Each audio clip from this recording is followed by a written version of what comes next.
अजीज भाइयों, 2 दिन पहले की बात है। एक टेलीविजन चैनल पर एक अजीब किस्म की बेपर्दा औरत,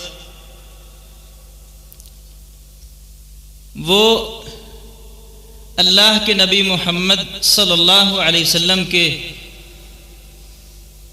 बहुत ही प्यारे साथी सैयदना अबू बकर सिद्दीक रज़ी अल्लाह ताला अन्हु के मुताल्लिक नाज़ेबा गुफ्तगू करती है।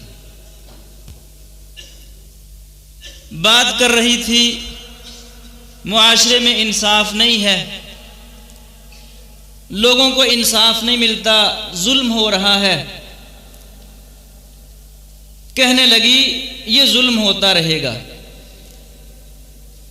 ये नाइंसाफी चलेगी, क़यामत तक चलेगी, मजलूमों को इंसाफ नहीं मिलेगा। क्यों? वजह क्या है? कहती है इंसाफ का जनाजा उस वक्त निकल गया था जब सैयदा फातिमा ज़हरा रज़ी अल्लाह ताला अन्हा अबू बकर सिद्दीक रज़ी अल्लाह ताला अन्हु के पास अपने अब्बा जान की विरासत का मुतालबा लेकर गईं, तो आगे से अबू बकर ने फातिमा को जुटलाया, उनका हक मारा, उनको उनके बाप की विरासत ना दी। इंसाफ का कत्ल तो उस वक्त हो गया था। सो अब क़यामत तक नाइंसाफी चलेगी, जुल्म होगा, मजलूमों का उनका हक नहीं मिलेगा। ये बात उस मलऊन औरत ने, ना जाने वो कौन है, मैं नहीं जानता उसको, मुझे उसका नाम तक नहीं मालूम, लेकिन मुझे इस बात का दुख है, तकलीफ है कि आज एक बेपर्दा औरत जिसको इस्लाम की अबजद का पता नहीं है, इस्लाम की अलिफ बा से वाकिफ नहीं है, गैर महरमों के सामने बैठकर शिआरे इस्लाम की मुखालफत करते हुए, अपने चेहरे को नंगा करते हुए बकवास करती है सैयदना अबू बकर सिद्दीक रज़ी अल्लाह ताला अन्हु के मुताल्लिक कि उन्होंने इंसाफ का कत्ल किया।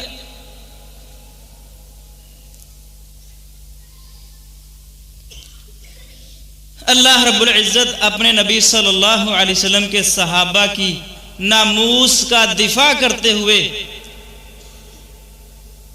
जब लोगों ने कहा वइज़ा क़ील लहुम आमिनू कमा आमनन नास, अल्लाह ताला फरमाते हैं लोगों को जब कहा जाए कि तुम ईमान लाओ जैसे नबी सल्लल्लाहु अलैहि वसल्लम के सहाबा ईमान लाए, तो आगे से क्या कहते हैं? क़ालू अनुमिनु कमा आमन सुफ़हा, हम वैसे ईमान लाए जैसे नाऊज़ु बिल्लाह ये बेवकूफ़ ईमान लाए हैं। लोगों ने जब सहाबा पर तान किया, बेवकूफ़ कहा सहाबा को, तो अल्लाह रब्बुल इज्जत ने नई आयत भी शुरू नहीं की, उसी आयत के अगले जुज में सहाबा का दिफा करते हुए कहा अला इन्नहुम हुमुस सुफ़हाउ, खबरदार आगाह हो जाओ, सुन लो, जो मेरे नबी सल्लल्लाहु अलैहि वसल्लम के सहाबा को बेवकूफ़ कहते हैं, हकीकत में ये खुद बेवकूफ़।